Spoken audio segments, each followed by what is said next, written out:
सनातन परमेश्वर को धन्यवाद देते हैं कि आज के इस महत्वपूर्ण दिन में परमेश्वर ने हमें एक बार फिर ये विशेष समय दिया है कि हम सब प्रकाशित वाक्य के 6वें अध्याय के 90वें पद पर 5वीं मोहर के तोड़े जाने के वक्त जो दर्शन प्रकाशित वाक्य के लिखने वाले यूहन्ना जो जॉन द डिवाइन हैं उन्हें प्राप्त हुआ।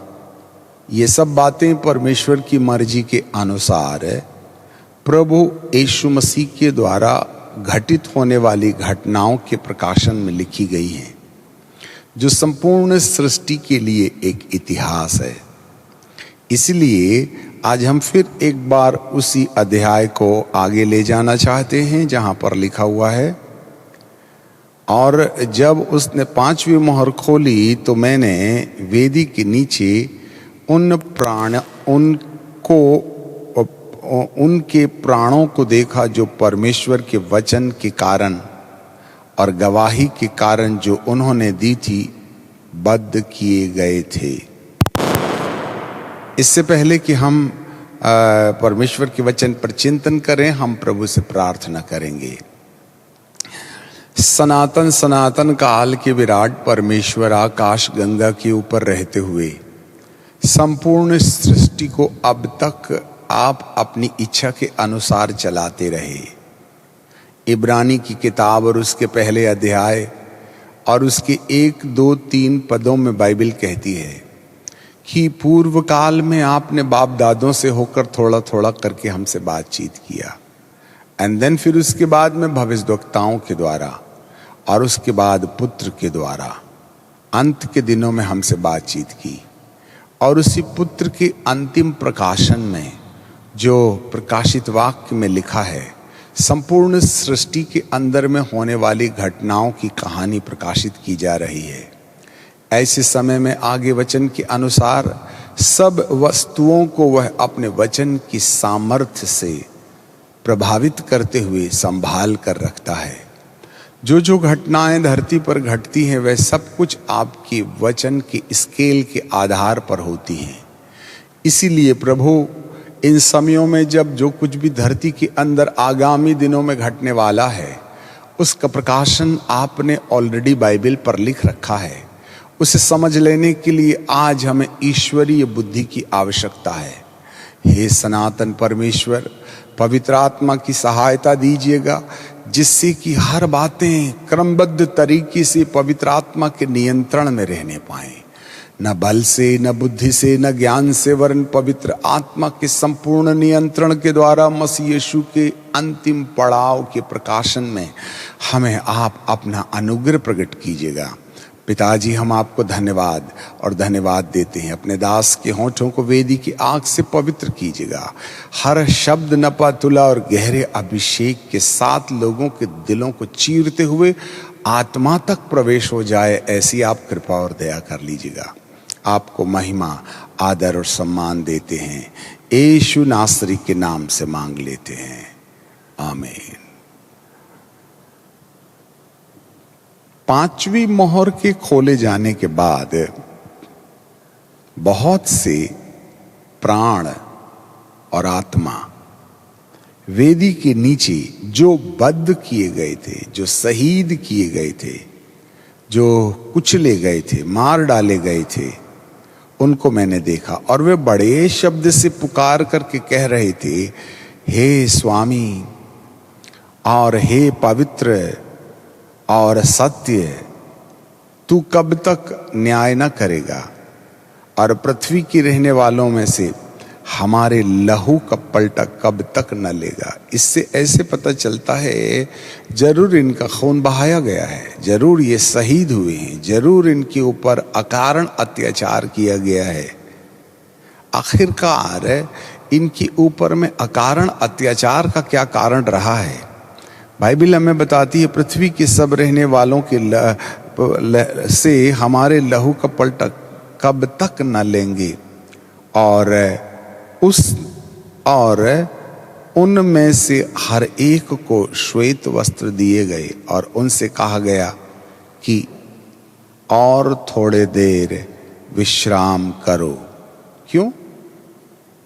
जब तक कि तुम्हारे संगी दास भाई जो तुम्हारी नाई बद्ध होने वाले हैं उनकी भी गिनती पूरी ना हो जाए।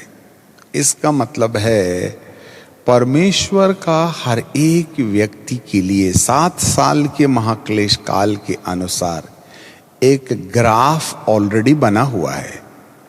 कौन कौन शहीद होगा और कितने और बकाया लोग हैं जिनका शहीद होना बाकी है।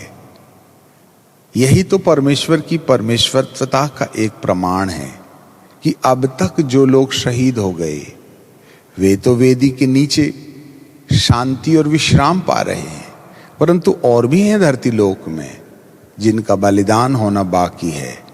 इससे ऐसे पता चलता है कि जरूर परमेश्वर बलिदान के पीछे या शहीद होने के पीछे, खून बहाए जाने के पीछे कोई ना कोई रहस्य छुपा करके रखा है। ये अननोन नहीं है, परंतु परमेश्वर के ज्ञान के अंतर्गत है, उसकी योजना के अंतर्गत है। इसीलिए वह शहीदों की लिस्ट को पूरा होने के इंतजार में शेष शहीद लोगों को श्वेत वस्त्र देते हुए उन्हें तसल्ली देते हैं कि अपने भाइयों के शहीद होने का इंतजार करते रहिएगा। आखिरकार ये शहीद होना, हत्या किया जाना, प्रोसिक्यूट किया जाना, उनको मार डाला जाना, आखिर इस हथियार का इस्तेमाल परमेश्वर पवित्र लोगों के साथ में या जिन्हें छुटकारा प्रभु देना चाहते हैं उन लोगों के साथ में इसको इम्प्लीमेंट क्यों किया जा रहा है? आखिरकार इसके पीछे रहस्य क्या है? यही हमारे लिए सोच का विषय है।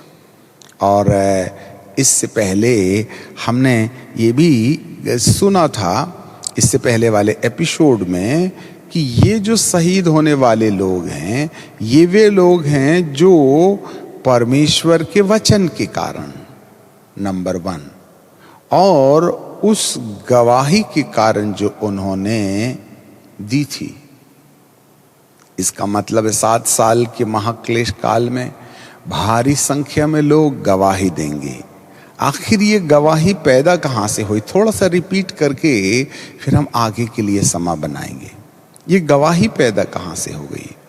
गवाही का कारण है कि जब मंदिर बनाए जाने का कार्यक्रम पूरा हो गया और उसका शुभारंभ अर्थात इनॉग्रेशन या ऑर्डिनेशन का समय आता है, तब वे यहूदी उसी को जिसे उन्होंने मसीहा समझ बैठा है, अर्थात वह राजा जो संपूर्ण धरती पर राज्य करने के लिए प्रेसिडेंट की पोस्ट पर होगा, उसे वे नेवता देंगे, क्योंकि वही मंदिर बनाएगा और धरती पर राज्य करने के साथ साथ धरती का राजा होने के नाते परमेश्वर के सन्मुख समस्त धरती के लोगों के लिए याजक का काम पवित्र स्थान में, आंगन और पवित्र स्थान में सेवा टहल करने का काम करेगा, जिससे कि महापवित्र स्थान में रहने वाले परमेश्वर के बीच में मेल की सम्मति अर्थात बिचवई का काम कर सके। इस भावना से मंदिर के पूरे होने के पश्चात जब यहूदी लोग उस विश्वव्यापी प्रमुख को बुलाएंगे, तब वह याजक का काम करने के बजाय वह यहूदियों के सामने एक प्रस्ताव रखेगा। मैंने तुम्हें मंदिर बनाने की अनुमति दी है, इसलिए महापवित्र स्थान में जो वाचा का संदूक है और वहां पर मेरा कंप्यूटर, मेगा कंप्यूटर जिसका नाम द बीस्ट है, वहां से मैं संपूर्ण दुनिया को नियंत्रित करूंगा और उसके पीछे मेरी चेयर लगाओ, सिंहासन लगाओ। तब वे यहूदी लोग कहेंगे याजक के लिए तो वेदी, याजक के लिए तो आंगन और पवित्र स्थान में सेवा का भाग है। महापवित्र स्थान तो परमेश्वर की जगह है, याजक महापवित्र स्थान में जाके बैठ नहीं सकता है। यहां डिसएग्रीमेंट हो जाएगा, जिसके परिणाम स्वरूप कहीं ना कहीं समस्त यहूदियों के विरुद्ध एक ऐसी भयानक आन आ पड़ेगी जहां पर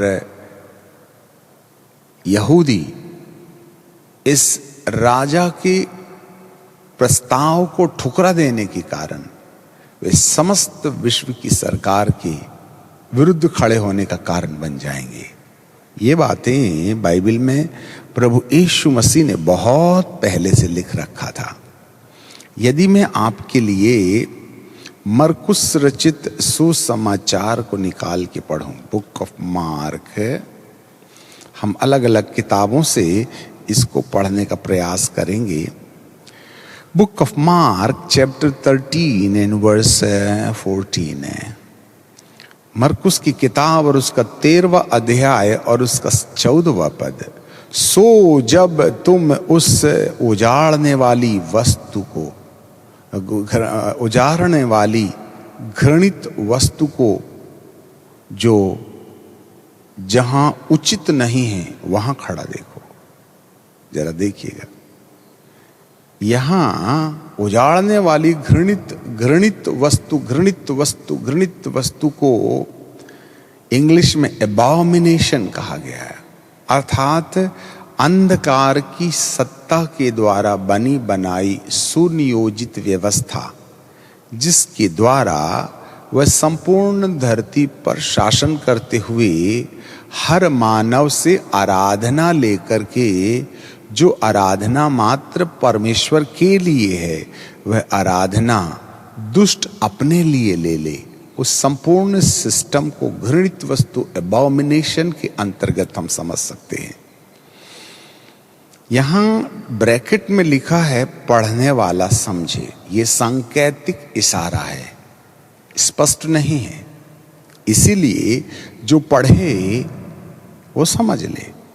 बाइबल का प्रभु हमें कहता घृणित वस्तु, एबॉमिनेशन, अर्थात उसी पुराने अजगर और पुराने सांप जो लूसीफर है, जिसके मन के अंदर प्रारंभ से ही परमेश्वर के सिंहासन पर बैठने की तमन्ना थी, क्योंकि इसी ही कारण से तो उसे स्वर्ग से गिराया गया था, जिसकी थोड़ी सी कल्पना हम अपने दिमाग में रिपीट कर लें। वैसे ऑलरेडी हमने आपको पढ़ा रखा था।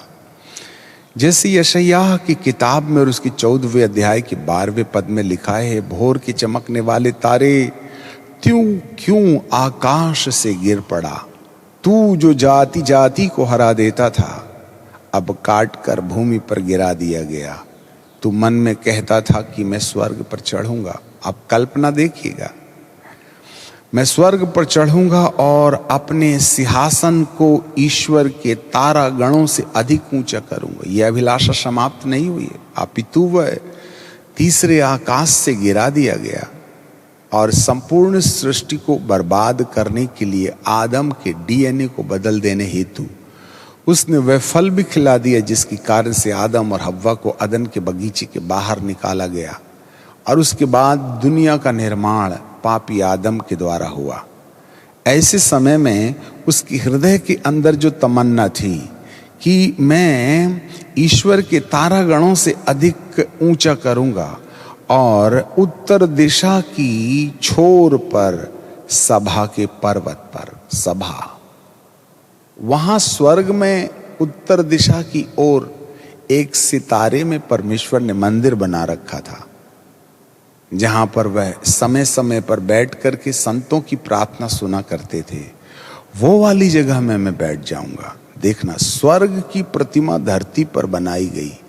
इसलिए हमने इससे पहले वाले एपिसोड में आपके सामने ये बात रखी थी कि यहूदियों को मंदिर बनाने की जितनी ज्यादा तमन्ना नहीं है, उससे ज्यादा तीव्र इच्छा इस ख्रिस्त विरोधी अबॉमिनेशन, अर्थात वह दुष्ट जो लूसीफर के द्वारा नियुक्त किया गया है, वह पुरुष जो लूसीफर के द्वारा निर्धारित किया गया है, उस व्यक्ति के लिए मंदिर बनाए जाने की कल्पना सबसे प्रमुख स्थान रखता है। अर्थात यह ख्रिस्त विरोधी का, जिसे एबॉमिनेशन या पशु कहते हैं, उसकी ज्यादा है तमन्ना है कि मंदिर बनाया जाए क्योंकि वह तो मंदिर पर बैठना ही कल्पना करता है। इसलिए प्रकाशित वाक्य के 6वें अध्याय में हमने देखा था कि वह राज्य करने के, वह विजय पाने के लिए निकला कि और भी विजय प्राप्त करे।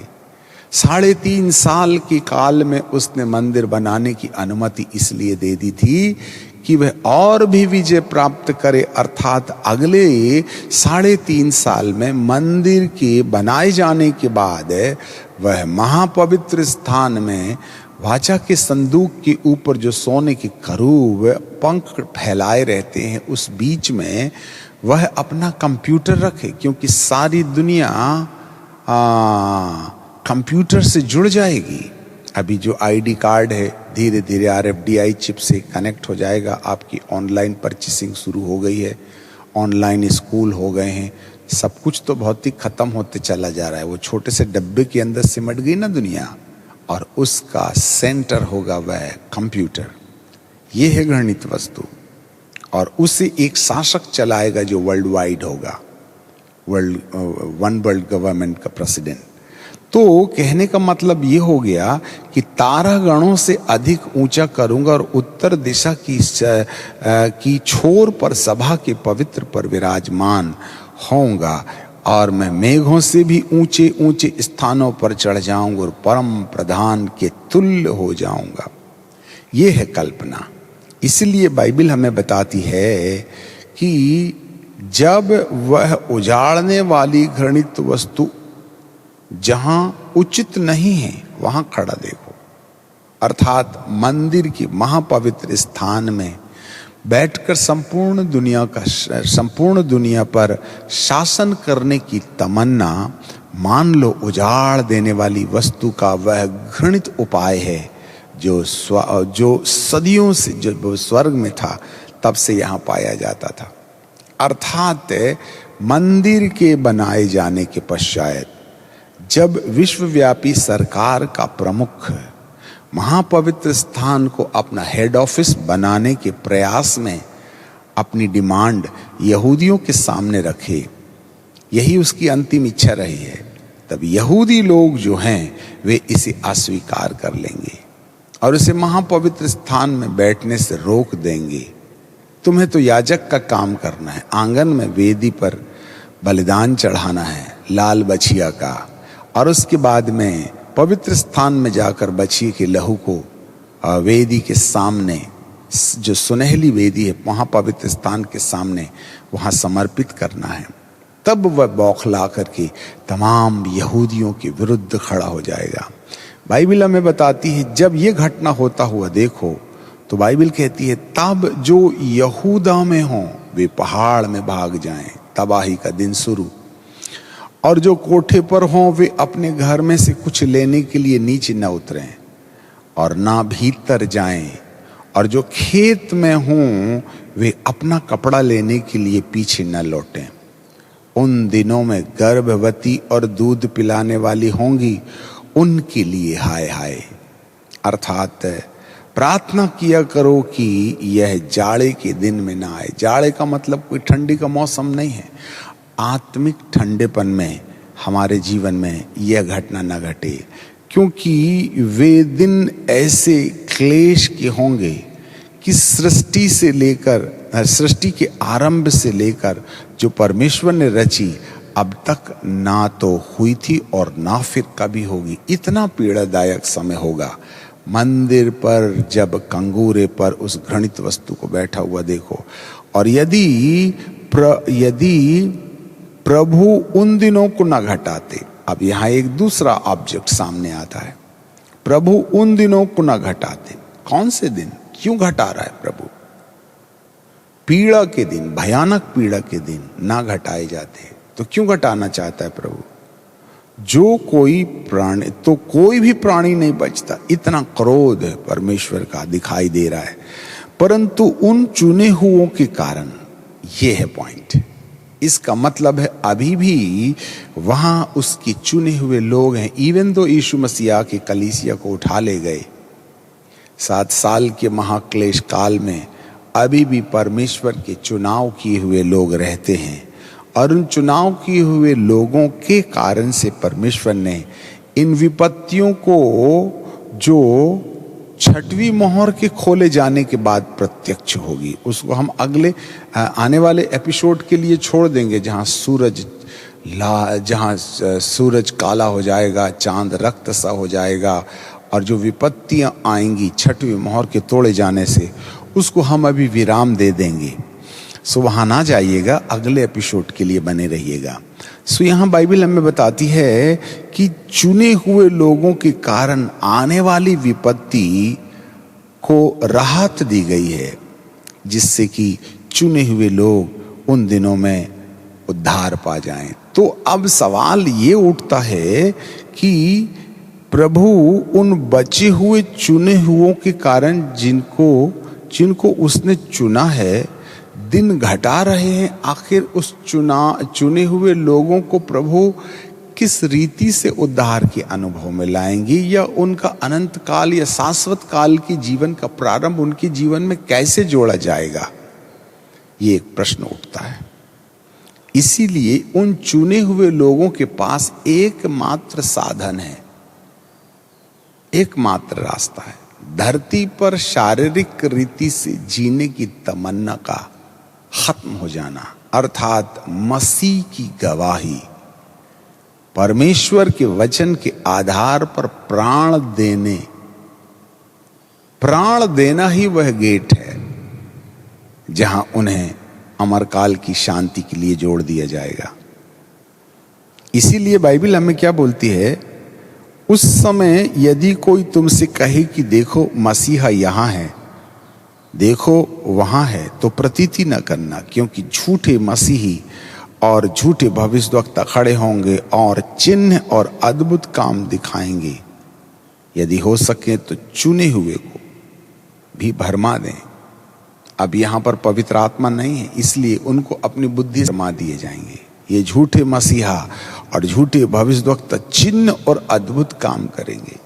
जरा देखिएगा, अब यहां चमत्कारों और चमत्कारों के बीच में युद्ध हो रहा है, और आपने इसको बंद मत कीजिएगा, हम फिर वापस लौट आएंगे। क्योंकि 3.5 साल के प्रारंभ के दिनों में जब मंदिर के बनाए जाने का कार्यक्रम पूरा हो जाएगा, तब तमाम यहूदियों के विरुद्ध अंधकार, ये जो दुनिया का जो शासक है वह आकर खड़ा हो जाएगा। तब वे कहने लगेंगे कि हे परमेश्वर, आपने तो मूसा के समान एक मसीहा भेजने की बात की थी ना। ये तो हमारे लिए मंदिर बना दिया और मूसा के तुल्य एक शासक शासन करेगा बोल करके शासक को ही ना हमने मसीहा समझ बैठा था। ये तो हमारे लिए विपत्ति का कारण बन गया।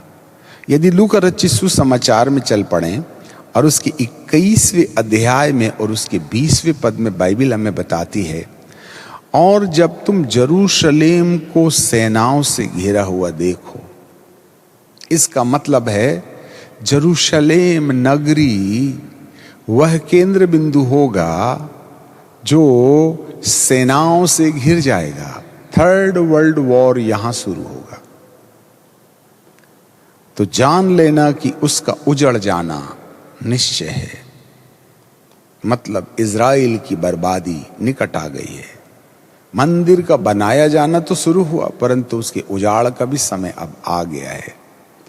तब जो यहूदा में है वे पहाड़ में भाग जाएं, और यरूशलेम के भीतर में जो भीतर हैं वे बाहर निकल जाएं, और जो गांव में हैं वे वहां ना जाएं, क्योंकि पलटा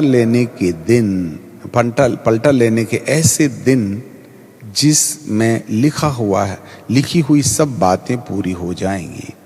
अब जरा देखिएगा, उसको हम आगे ना जाएं, क्योंकि अगले एपिसोड पर हम उन पर विचार करेंगे। देश पर बड़ा क्लेश और उन दिनों में बड़ी आपत्ति होगी जब यरूशलेम चारों तरफ से घिर जाएगा। आपको जानकारी मिले। इसी बीच यहूदी लोग, पवित्र प्रजा, चुने हुए लोग, जिन्हें 12 गोत्रों के द्वारा चुना गया था, खतना किए जाने के रास्ते, उन लोगों की उद्धार के लिए परमेश्वर अब एक रीति नीति अपना रहे हैं। और इससे पहले वाले एपिसोड में हमने एक छोटी सी चर्चा आपके सामने रखी थी। प्रकाशित वाक्य की किताब और उसके 11वें अध्याय में 2 गवाहों की चर्चा है, और हमने उसको प्रूव कर दिया था कि वे एलिया और मूसा हैं। Book of Revelation chapter 11 and verse 3। और मैंने अपने 2 गवाहों को यह अधिकार दूंगा कि वे टाट ओढ़े 1260 अर्थात 3.5 साल तक 42 महीने तक भविष्यवाणी करते रहे। अब ये जो एलिया और मूसा होंगे, एलिया बाबा जिंदों के उठाए जाने का प्रतिनिधित्व करेंगे और मूसा बाबा मृतकों में से जी उठने वाले लोगों की प्रतिनिधित्व करेंगे। ये दोनों की दोनों बड़े चमत्कारिक होंगे। अब एक ओर तो एलिया और मूसा के द्वारा अद्भुत चमत्कार किए जाएंगे। उनकी भविष्यवाणी के आधार पर वे कहेंगे फलाने फलाने देश में फलाने फलाने टाइम पर इतने बजकर इतने मिनट के इतने सेकंड में भूकंप आ गया, तो मान लेना कि हम सही भविष्यवक्ता हैं। और ऐसा करके वहां भूडोल होगा। वे पृथ्वी पर अलग अलग प्रकार की विपत्तियां लेकर के आएंगे, जिससे कि लोगों का मन परमेश्वर के वचन की ओर फिर जाए, मसीह की ओर वे पलट जाएं। परंतु इन द सेम टाइम दुष्ट भी अपने अलग अलग प्रकार के भविष्यवक्ताओं को भी खड़ा करेगा। इसीलिए बाइबल हमें बताती है कि बहुत से झूठे भविष्यवक्ता खड़े होंगे और वे सामर्थ्य दिखाएंगे, चमत्कार दिखाएंगे, अद्भुत काम दिखाएंगे। अब निश्चय करना बड़ा कठिन होगा। यही होगा जो कुछ भी मूसा और फिरौन के बीच में हुआ था। मूसा ने अपनी लाठी फिरौन के सामने डाली तो वो सांप बन गया, तो उसके जादूगरों ने भी ना अपनी लाठी डाली तो वो भी सांप बन गया। इस तरीके से कुछ हद तक मूसा की नकल उनके जादूगरों ने भी किया था। परंतु आपको जानकारी मिले कि मूसा की लाठी के सांप ने फिरौन की लाठी के सांप, फिरौन की जादूगरों की लाठी के सांप को निगल गया और उनकी लाठी और सांप का वजूद मूसा की लाठी के सांप के अंदर समा गया। कुछ इसी तरीके से एलिया और मूसा के द्वारा घटने वाली घटनाओं के सामने अंधकार की शक्ति के रास्ते झूठा मसीहा और झूठे भविष्यवक्ताओं के द्वारा, जैसा कि मरकुस की किताब के 13वें अध्याय के 21वें पद में लिखा, उस समय कोई तुम्हें कहे कि देखो मसीहा यहाँ है तो वहाँ है, तो प्रतीति ना करना, क्योंकि झूठे मसीहा और झूठे भविष्यवक्ता खड़े होंगे और चिन्ह और अद्भुत काम दिखाएंगे। यदि हो सके तो चुने हुओं को भी भरमा देंगे। बड़ा कठिन होगा भाई साहब, मत जाना वहां 7 साल के महाक्लेश काल में। पहले ही अपनी बुकिंग ऊपर जाने के लिए यीशु मसीह के दूसरे आगमन में तैयारी कर लेना बहुत कठिन होगा।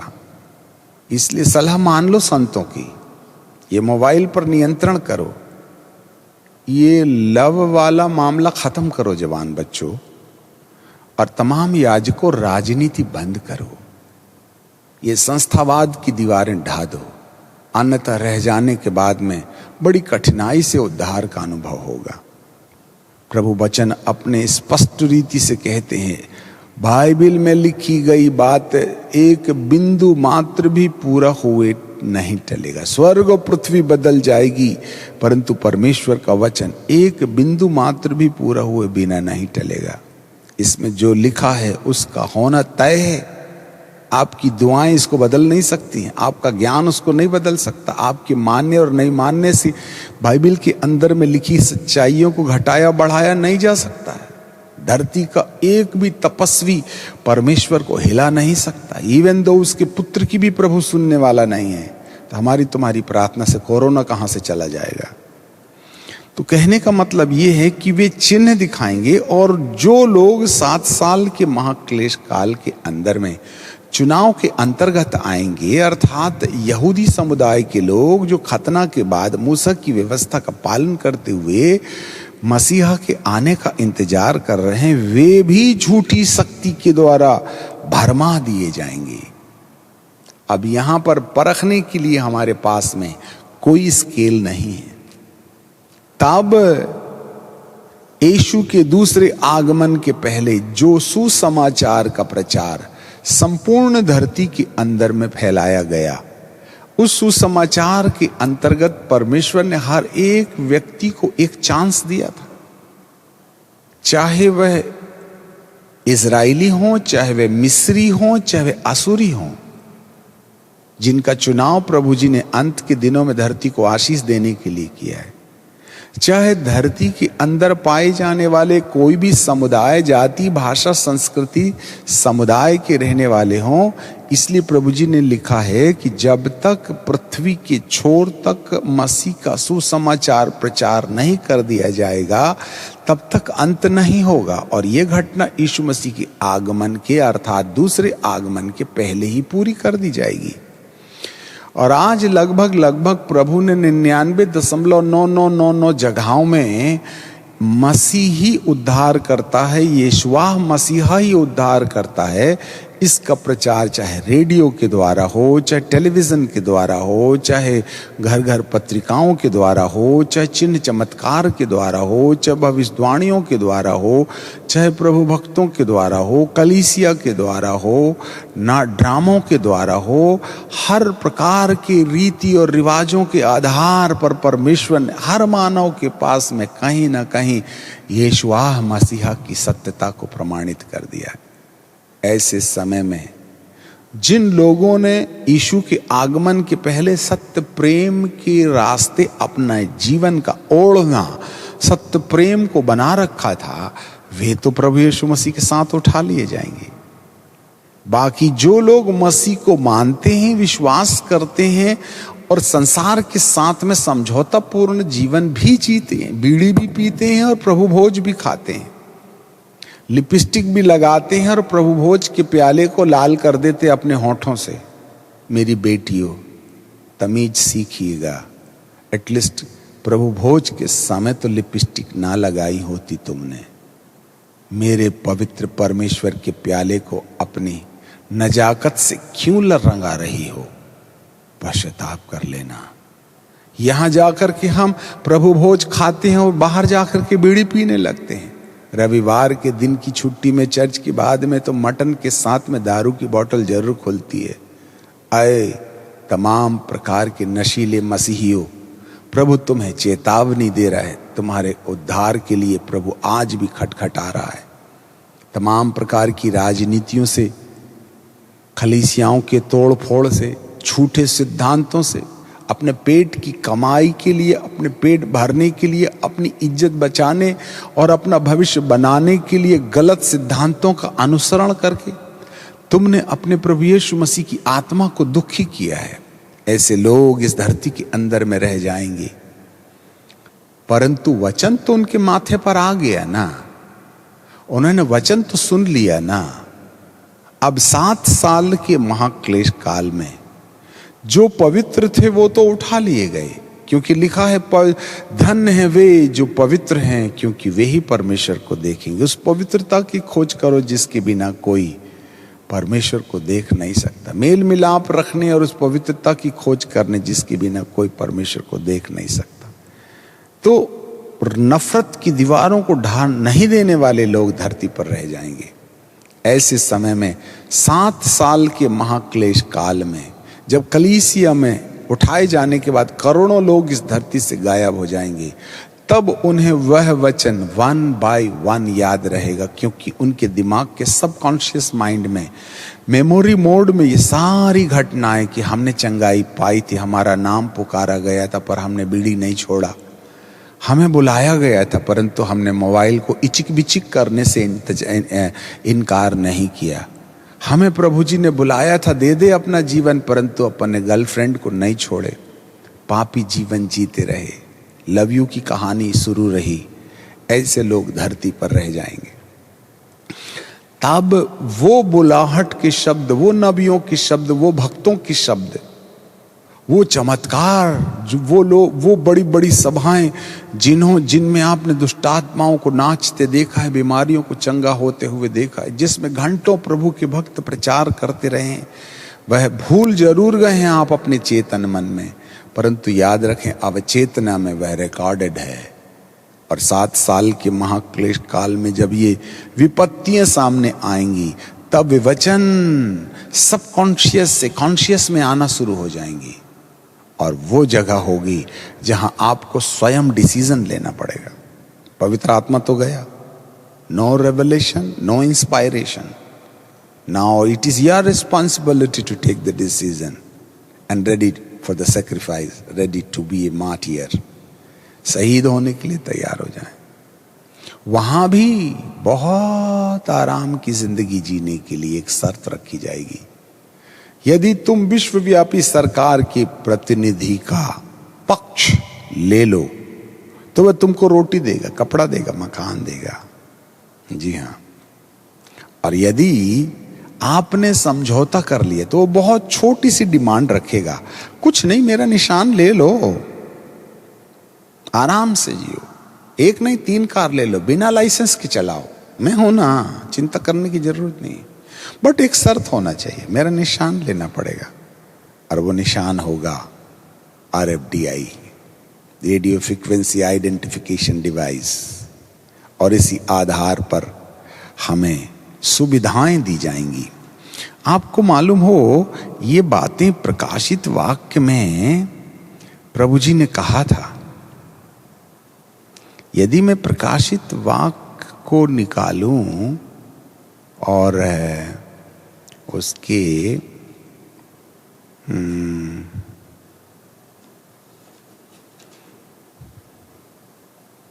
9वें अध्याय में, सो वहां ऐसे लिखा है, मैं भूल रहा हूं,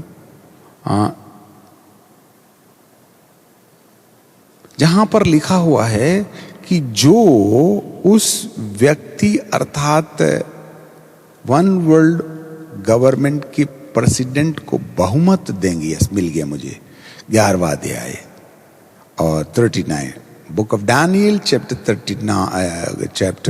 11 एंड वर्स 39। उस वीराने देवता के सहारे से वह अति दृढ़ गढ़ से लड़ेगा, अति दृढ़ गढ़ से लड़ेगा, अर्थात अति दृढ़ गढ़ वही है जो उसकी चुनी हुई प्रजा है, और जो कोई उसको माने, अर्थात जो इस एबॉमिनेशन, घृणित वस्तु, वन वर्ल्ड गवर्नमेंट के प्रेसिडेंट के पक्ष में आ जावे, वह उसको प्रतिष्ठा देगा। वाओ, जरा ध्यान से सुनना, प्रतिष्ठा देगा। ऐसे लोगों को वह बहुतों के ऊपर प्रभुता देगा। आपको मालूम है, अपने लाभ के लिए भूमि को भी बांट देगा। इसका मतलब है 7 साल के अंदर 2 प्रकार के लोग होंगे। पहले प्रकार के लोग वो लोग होंगे जो वन वर्ल्ड गवर्नमेंट को बहुमत दे देंगे, और जो वो बोले वो निशान ले लेंगे। आप कंप्यूटराइज्ड हो जाएंगे, आपको RFDI के साथ में सैटेलाइट से चैनल्ड कर दिया जाएगा, और सैटेलाइट का सीधा संबंध मेगा कंप्यूटर से होगा, और मेगा कंप्यूटर जो है महापवित्र स्थान में रखने की चर्चा चलेगी। तो प्रतिष्ठा उसको मिलेगी जो उसको बहुमत देगा, और इस प्रकार से 7 साल के महाक्लेश काल में भोग लगाने वाले भारी मात्रा में होंगे। अब जरा बहुत बारीकी से एक बात को सुन लीजिएगा। एक बार किसी व्यक्ति ने वन वर्ल्ड गवर्नमेंट के द्वारा निर्धारित आइडेंटिफिकेशन डिवाइस अपने बॉडी पर लगा लिया, हम 7 साल में हैं अभी, इससे पहले नहीं चल रहे हैं, तो मान के रखिएगा ऐसे लोगों के ऊपर से परमेश्वर की दया का अंत हो गया। They will enjoy the world, उनको संसार में सुविधाएं दी जाएंगी, पर परमेश्वर की ओर से उद्धार का चुनाव उनके पास से बाईपास हो जाएगा। परंतु एक और ग्रुप के लोग वहां होंगे। कलीसिया के उठाए जाने के बाद एलिया और मूसा की गवाही के रास्ते की यीशुआ मसीहा ही हमारा उद्धार करता है, क्योंकि एलिया और मूसा जो है समस्त तकनीकी में अपना प्रभाव जमा लेंगे। आपको मालूम है, हम यहां सीडी लगाते हैं तब प्रोग्राम रिलीज होता है, टेलीकास्ट होगा तभी ना टेलीविजन में आएगा। परंतु ये ऐसे चमत्कारिक होंगे कि इनको टेलीकास्ट वाले ऑफिस में जाना ही नहीं पड़ेगा, न जाने ऐसा सुपर नेचुरल पावर में हर टीवी में एलिया और मूसा के चित्र दिखाई देने लगेगा, हर मोबाइल में अननेसेसरीली उनके चित्र दिखाई देने लगेंगे, उनका मैसेज आने लगेगा।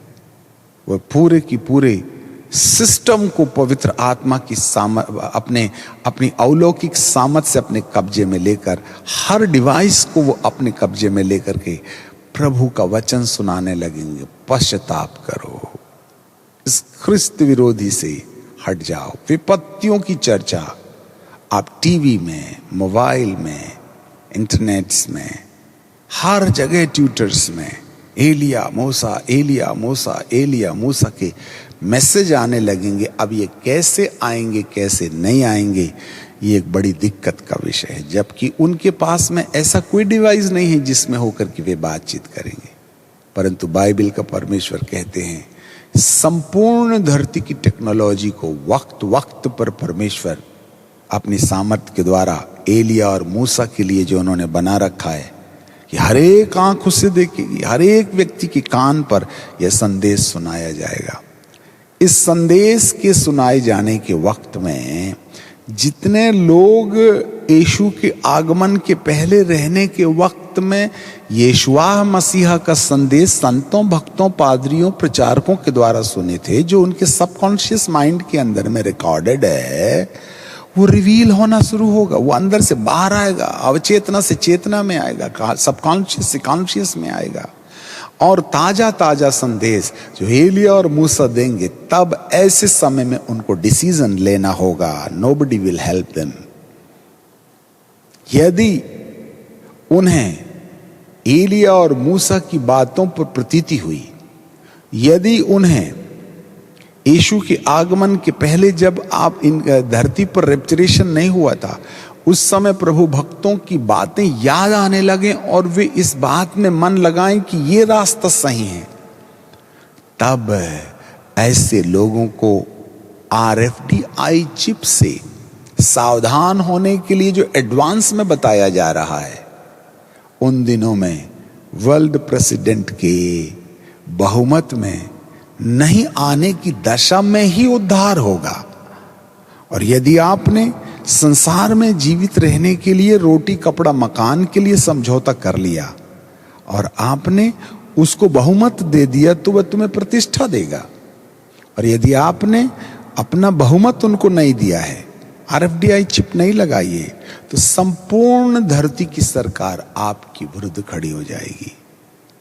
जरा ध्यान दे दीजिएगा, आपको खोज खोज करके जबरन RFID चिप लगाई जाएगी। एक बार किसी व्यक्ति के शरीर में ये चिन्ह जिसका नंबर शुरू होता है 666 से, क्योंकि प्रकाशित वाक्य की किताब में, यदि मैं आपके लिए प्रकाशित वाक्य की किताब और उसके 13वें अध्याय में आ जाए, मुझे माफ करना, यस 13वें अध्याय में आ जाएं, तब बाइबल क्या बोलती है मालूम है क्या? Book of Revelation chapter 13 and verse 15 है, और उसे उस पशु की मूरत पर प्राण डालने का अधिकार दिया गया।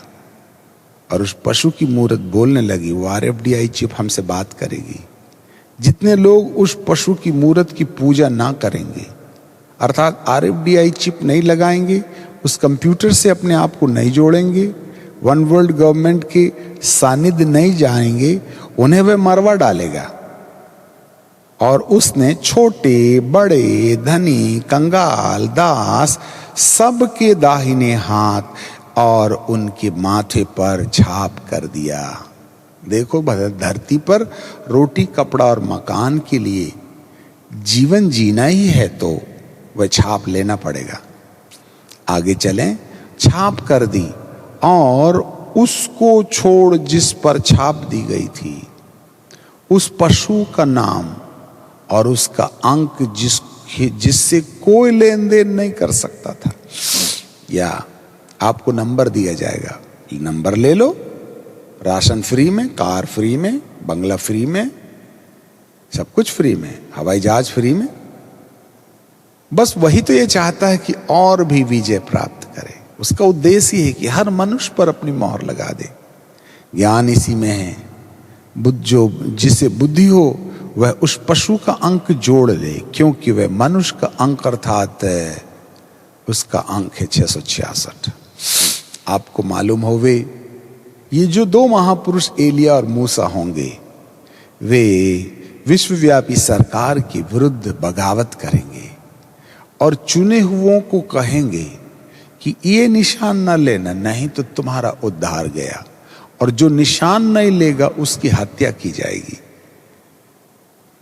हत्या करवाने तक, यदि जो लिखा है बाइबल में लिखा है ना, प्राण देने तक विश्वास योग्य रहना, तब तो जीवन का मुकुट पाएगा। क्यों प्राण प्राण प्राण प्राण प्राण देने की बात हो रही है? इससे ऐसे पता चलता है कि कहीं ना कहीं भारी मात्रा में यीशु के आगमन के पहले सुने गए संदेश फिर से अवचेतना से चेतना में आएंगे। एलिया और मूसा के संदेश टीवी इंटरनेट्स में आएंगे। और अब डिसीजन आपको लेना है। मरने तैयार हो तो वेदी के नीचे प्राण शहीदों की लिस्ट पर भेज दिए जाएंगे। और यदि समझौता करके संसार में जीने की तमन्ना है तो वह तुम्हें प्रतिष्ठा देगा, वह तुम्हें इज्जत और सम्मान देगा, वह तुमको रोटी देगा, वह तुम्हें अपना सदस्य बना लेगा।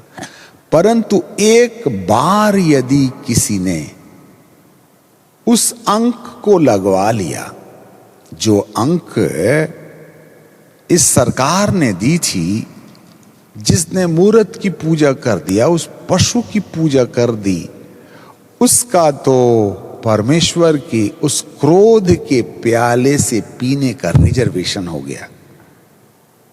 अब उसको हम बाद में देखेंगे, क्योंकि जिन लोगों ने उसकी दुष्ट की मोहर लगा ली, अब वे परमेश्वर के क्रोध का सामना करेंगे। अभी देखना, परमेश्वर का क्रोध शुरू नहीं हुआ है। अभी ख्रिस्त विरोधी के तंत्र के द्वारा ही छटनी हो रही है। भेड़ों को अलग किया जा रहा है, बकरियों को अलग किया जा रहा है। यहां पर शहीदी लोग भेड़ के समान बद्ध किए जाएंगे और वे सब वेदी के नीचे अपने प्राणों को विश्राम के लिए भेज दिए जाएंगे। यदि सेकंड कमिंग में आपका उद्धार नहीं हुआ है तो जितने शहीद लोगों के प्राण उस वेदी के नीचे विश्राम के लिए शहीदी होने के कारण से, वचन की गवाही, वचन के कारण और गवाही के कारण, गवाही क्या है? हमने RFID चिप नहीं लगवाई, यही गवाही है। और जो RFID चिप नहीं लगवाएगा उसको ही शहीद किया जाएगा, क्योंकि सरकार चुन चुन करके उनको ऐसा प्रताड़ित करेगी कि धरती के अंदर में 99 खून करने वालों को भी इतना प्रताड़ित नहीं किया जाता है। इतनी भयानक वेदनाओं में भेजा जाएगा। एक एक उंगली पर डे काटी जाएगी, एक पैर की उंगली आज काटी जाएगी, दूसरे पैर की उंगली कल काटी जाएगी, तीसरे पैर की उंगली परसों काटी जाएगी, फिर उंगली के बाद में अगले दिन में दूसरा पोंचा काटा जाएगा, फिर अगले बाद में आधा फीट का टुकड़ा और काटा जाएगा, जिससे कि तुम मान लो चिप लगाने के लिए तैयार हो जाओ। क्योंकि वह अकेला नहीं जाना चाहता। चिप लगा के अपनी मेंबरशिप दे करके वह बहुतों को अंधकार के साम्राज्य सतागड़े में ले जाना चाहता है। ऐसा नहीं कि आया और खट से मार दिया, ये तो बड़ी सुखदायी मौत होगी। एक बार में ठा ना, रे बाबा ना, इतना बेवकूफ शैतान नहीं है। वह टुकड़ा टुकड़ा करके, अंग अंग करके आपके पति को आपके सामने फाड़ा जाएगा, आपके बच्चों को ऐसे तलवार से छेदा जाएगा, आपके बच्चों को ऊपर फेंक करके झेला जाएगा तलवार के अंदर में। अभी भी मान लो, नंबर ले लो, एनी हाउ वह कहीं ना कहीं आपको मोहर लगाने की चिंता में रहेगा, जिससे कि एक बार आपने उसको सहमति दे दी तो वह दुनिया की सब चीजें तुम्हें फ्री में दे देगा। ऐसा करके वह कदापि एक इंसान अनंत काल में शहीदों की लिस्ट पर ना जाए बोल करके वह प्रताड़ित कर करके उन्हें दबाव देगा। कहीं ऐसा ना हो कि वे प्राण देने के लिए तैयार हो जाएं। ऐसे 1 मिनट में प्राण नहीं निकलेगा, याद रखिएगा। 3.5 साल तक भयानक प्रताड़ना के पश्चात जब आप ढीठ और मक्कारी के साथ में वचन के ऊपर खड़े रहेंगे, तब आखिरी में बस धड़ से गर्दन अलग करने का वक्त होगा। उस समय खिचिक करके जिसकी गर्दन धड़ से अलग कर दी गई तो उसके प्राण वेदी के नीचे डाल दिए गए। आपको मालूम होगा कि वेदी के नीचे शहीदों के प्राणों का भेजा जाना इतना आसान काम नहीं है। भयानक विपदाओं से होके गुजरना पड़ेगा। इसलिए तो वे पुकार रहे हैं कि तू कब तक पृथ्वीवासियों से हमारे प्राण के बदला, हमारे खून का बदला नहीं देगा। अरे गोली मार देते तो हम फट से मर जाते, दुख पूरा की पूरा, परंतु उन्होंने हर दिन 1-1 उंगली काटी है हमारी। हमें दर्द हो रहा है, हमें न्याय चाहिए। जी हाँ मेरे प्रियो, यीशु के आगमन के पहले उठा लिए जाना, वो कल्पना मत करो, अभी नहीं तो बाद में निपट लेंगे, भारी महंगा पड़ेगा मेरे प्रियो। इसलिए वे वेदी के नीचे जितने भी पवित्र लोगों के प्राण पुकार रहे हैं, वे भयानक वेदना से होकर के गुजरे हुए हैं। जी हाँ, क्योंकि प्रकाशित वाक्य की किताब में हमें इस प्रकार से लिखा हुआ है, जिसको हम अगले एपिसोड में लाएंगे, परंतु बात आ गई तो उसको थोड़ा सा लाइन में लेकर के फिर उसको अगले उसके लिए ले लेंगे। यदि आपने 7वें अध्याय को देखा होता ना, तो 90 पद में बाइबल बोलती, book of Revelation chapter 7 and verse 9, इसके बाद मैंने दृष्टि की और देखो, हरेक जाति, हरेक कुल और लोग और भाषा में से एक ऐसी बड़ी भीड़ जिसको कोई नहीं गिन सकता था, श्वेत वस्त्र पहने हुए, अपने हाथों में खजूर की डाली लिए हुए, सिंहासन के सामने, मेमने के सामने खड़ी है और बड़े शब्द से पुकार कर उद्धार के लिए हमारे परमेश्वर का जो सिंहासन पर बैठा है और मेमने का जय जयकार कर रहे। सारे स्वर्गदूत और सिंहासन पर और सिंहासन और प्राचीन और चारों प्राणियों के चारों ओर खड़े थे और वे सिंहासन के सन्मुख मुख के बल गिर करके परमेश्वर को दंडवत करके कहा, आमीन। 14वें पद में लिखा, और मैंने उनसे कहा, हे स्वामी तू जानता है। उसने मुझसे कहा, ये वे हैं जो बड़े क्लेश से निकल के आए हैं। वाओ, सब जाति सब कुल के भाषा के लोग बड़े क्लेश से निकल के आए हैं। इन्होंने अपने अपने वस्त्र को मेमने के लहू से, बड़े क्लेश से निकल के आए, मेमने के लहू से धो के रखे हुए हैं। ये 7 साल के महाक्लेश काल की बात है। अब यहां पर हम इसको थोड़ा सा विराम दे देंगे और अपने अगले एपिसोड में चलेंगे। परंतु जो निचोड़, आखिरकार इन सब बातों पर चिंतन करने का उद्देश्य क्या है? हम बार बार हर एपिसोड में या कहीं ना कहीं लंबे समय में इस नए प्रकाशन की चर्चा आपके सामने करते रहे हैं कि जो कुछ भी घटना यीशु मसीह के आगमन के बाद 7 साल में घटेगी, लिसन मी वेरी केयरफुली, अब हम टेक ऑफ करने की पोजीशन में हैं। जो भी 7 साल के महाक्लेश काल में होने वाला है, चाहे वह 3.5 साल का शांति का युग हो, चाहे 3.5 साल का महाक्लेश काल हो, इस पूरी ओरिजिनल कॉपी में से जेरक्स निकालो और यीशु मसीह के आगमन के 7 साल पहले इसको पैच कर दो।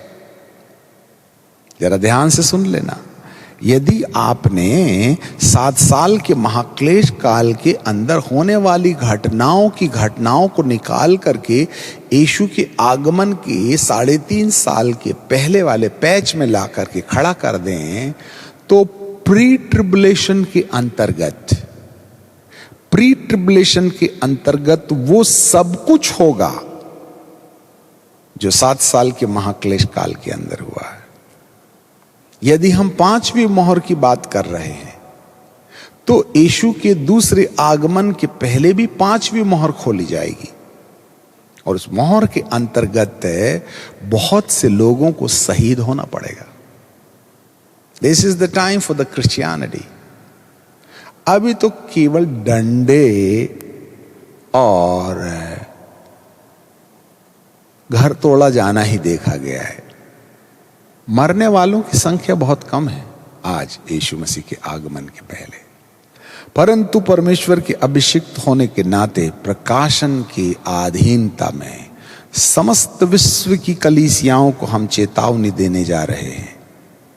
यीशु के आगमन के पहले कलीसिया के प्यूरिफिकेशन हेतु कलीसिया को भेड़ों की लिस्ट पर रखा जाए कि बकरियों की लिस्ट पर रखा जाए, इस बाबत परमेश्वर एक बार और सताव का छन्ना लगाएगा। इसलिए लूका की किताब के 21वें अध्याय की 34वें पद में बाइबल में लिखा था कि तुम्हारा मन खुमार और जीवन की चिंता और मतवालापन से कहीं तुम भ्रमित ना हो जाओ और सारे संसार के ऊपर आने वाली विपत्ति तुम पर भी ना आ पड़े। इसलिए जागते रहो और प्रार्थना करते रहो कि तुम आने वाली विपत्ति से बचने और मनुष्य के पुत्र के सामने खड़े रहने के योग्य हो सको। तो मनुष्य के पुत्र के सामने खड़े होना ये सेकेंड स्टेंजा में है और आने वाली विपत्ति से बचना हमारे लिए फर्स्ट स्टेंजा में है। इससे ऐसे पता चलता है प्री ट्रिबुलेशन के अंतर्गत यीशु मसीह के आगमन के पहले पृथ्वी के ऊपर आने वाली विपत्ति धरती पर हम सब पर आएगी और जो लोग प्रभु के साथ श्योर शॉट हैं, जिन्होंने सत्य के प्रेम से अपने आप को ढांक रखा है, वे तो बच जाएंगे। जैसा कि हमने फिलडेल्फिया की कलीसिया के बारे में आपको बताया था। फिलडेल्फिया की कलीसिया को भी कहा था तूने जो सुसमाचार पर चल करके मेरे सत्य के वचन को थाम के रखा, इसलिए सारे संसार के ऊपर आने वाली विपत्ति मैं तुझ पर आने नहीं दूंगा। पर जो लोग सत्य के प्रेम को ठुकरा चुके हैं और सत्य के प्रेम को नहीं मान रहे हैं और जो आज भी संसार के साथ समझौतापूर्ण जीवन जी रहे हैं, उन्हें एक बार फिर प्रोसिक्यूशन या सताव या प्री ट्रिबुलेशन या शहीदी होने का भय उन्हें कहीं ना कहीं उस रास्ते पर लाने का प्रयास करेगा कि तुम भी मेरे आगमन के पहले वस्त्र पहन करके तैयार हो जाओ। यस, प्री ट्रिबुलेशन के अंतर्गत प्रभु यीशु मसीह के आगमन के पहले धरती पर इतनी त्रासदी होगी कि कलीसिया के बहुत से लोगों को अपने प्राण गंवाने पड़ेंगे। और जो अंत तक विश्वास रखा रहे, आप भूल जाइए कि 7 साल के महाक्लेश काल में ये घटनाएं घटेंगी, परंतु प्री ट्रिबुलेशन के अंतर्गत ये सारी की सारी घटनाएं यीशु के दूसरे आगमन के पहले ही घटेंगी और अब परीक्षा का दौर शुरू होगा। याद रखिएगा, अभी तो कोरोना वायरस ने आपको कहीं ना कहीं कुछ लॉकडाउन में वचन पर चिंतन करने का वक्त दिया है। यदि इसके बावजूद भी आप अनलॉकडाउन पर आ गए और फिर से दुनियादारी पर लग गए और वो प्रार्थना का जीवन एक बार जो आपने 3 महीने गुजारे थे, यदि उसको बाईपास करके फिर से दुनियादारी में चले गए और आपका ध्यान उस पवित्रता की तरफ नहीं बढ़ा, तो अब अगला एपिसोड और शुरू होगा। 10 विपत्तियों में से तो अभी एक ही आई है, इट्स अ वन प्लेग। अभी तो आने वाली विपत्ति, और इन विपत्तियों के अंदर प्रभु कलीसिया को कहीं ना कहीं शुद्ध और साफ करने के प्रयास में उन्हें भौतिक रीति से प्रताड़ित होने के लिए छोड़ देगा। तो मेरा अपना कहना है कि हम पिटकुट के सुधरे तो बुद्धिमानों की लिस्ट पर कौन रखा जाएगा? क्यों जल्दी से आने वाली विपत्ति का बहिष्कार करने के लिए हम वचन के अनुसार अपनी जिंदगी चलाने के लिए तैयार क्यों नहीं हो जाते? जब आज भी पवित्र आत्मा तुम्हारी मदद करने के लिए तैयार है, तो वचन के अनुसार परमेश्वर की आज्ञा का पालन करके मन के नवीनीकरण के लिए अपने आप को तैयार क्यों नहीं कर लेते हो, जिससे कि पृथ्वी के ऊपर आने वाली विपत्ति से तुम्हारा हमारा बचाव हो सके। मेरे प्रियो, ढिठाई करने वालों को, नहीं मानने वालों को तो आगामी दिनों में 9 विपत्तियों का सामना तो करना पड़ेगा। वह तुम्हें विपत्ति में जरूर छोड़ देगा, परंतु अनंत काल की मृत्यु में जाने की अनुमति नहीं देगा। वह एक के बाद एक विपत्ति डालेगा, जिससे कि किसी न किसी तरीके से आप मन फिरा के परमेश्वर के पास आ जाइए। तो हमारा अपना मानना यह है कि जब प्रभु विपत्तियों के द्वारा मन फिराने की प्रेरणा दे ही रहा है, तो हम पहले ही झटके में बदल करके प्रभु के साथ क्यों ना हो ले? क्यों दूसरी विपत्ति के चक्कर में जाएं? क्यों अगली विपत्ति का इंतजार करें? आखिरकार आखिरी में एक ही उद्देश्य होगा, शहीद। मेरे प्रियो, प्रभु तुम्हें बुला रहे हैं, प्रभु तुम्हारा अपना इंतजार कर रहा है। वैसे भी अब अनुग्रह का काल धीरे धीरे समाप्त सा नजर आता है। आजकल अब प्रार्थना में मन नहीं लगता, चंगाइयां कम हो गई हैं, भविष्यद्वक्ताएं सब अंडरग्राउंड चले गए हैं। अब कोई भविष्यवाणी करने वाला दिखाई नहीं देता, क्योंकि परमेश्वर ने प्रकाश देना ही बंद कर दिया है। क्योंकि अब तक हमने खुदा की मोहब्बत का पेट भर दुरुपयोग किया है। इसलिए इस तमाम पहले झटके में 10 विपत्तियों में से पहली विपत्ति के ऊपर में, और जब हम अब 6वीं मोहर खोलेंगे तो सूरज का काला होना तो हो गया ना रे बाबा काला। इस साल तो 3 बार सूर्य ग्रहण हो गया। आपको क्या लगता है? चंद्र ग्रहण हो रहा है। 2017 में सूर्य चांद लाल हो गया, और 2020 में तो 3 बार काला हो गया ना चांद। ऐसा कभी विश्व के इतिहास में 3 बार चांद काला, सूरज काला हुआ था क्या? इंतजार कीजिएगा अगली विपत्ति का, नहीं तो बदल जाइएगा। प्रभु आपके मन की आंखों को खोले।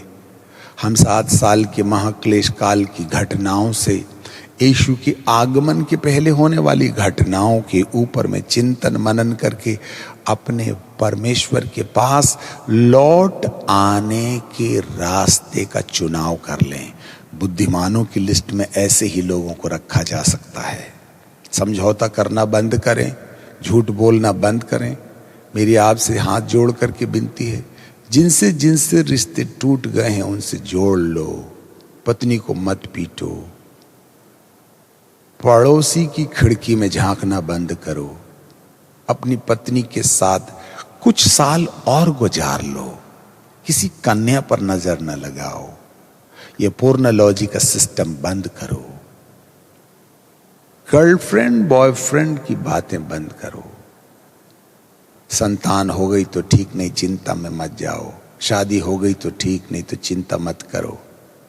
मेरे प्रियो, वक्त आ गया है कि यीशु के आगमन के लिए संपूर्ण कलीसिया के लोग श्वेत वस्त्र पहन करके अपने आप को तैयार करें। आइए हम दुआ मांगें, ईश्वर से सद्बुद्धि मांगें कि वह आप पर अपना अनुग्रह दे, जिससे कि आप यीशु के आगमन के पहले उन तमाम बुद्धिमान 5 कुंवारियों के समान अपनी कुप्पियों में से तेल निकाल कर अपनी बुझती मसालों को जला लें, जिससे कि प्रभु यीशु के आगमन के पहले आपकी मसालें जलती हुई दिखाई देने पाएं।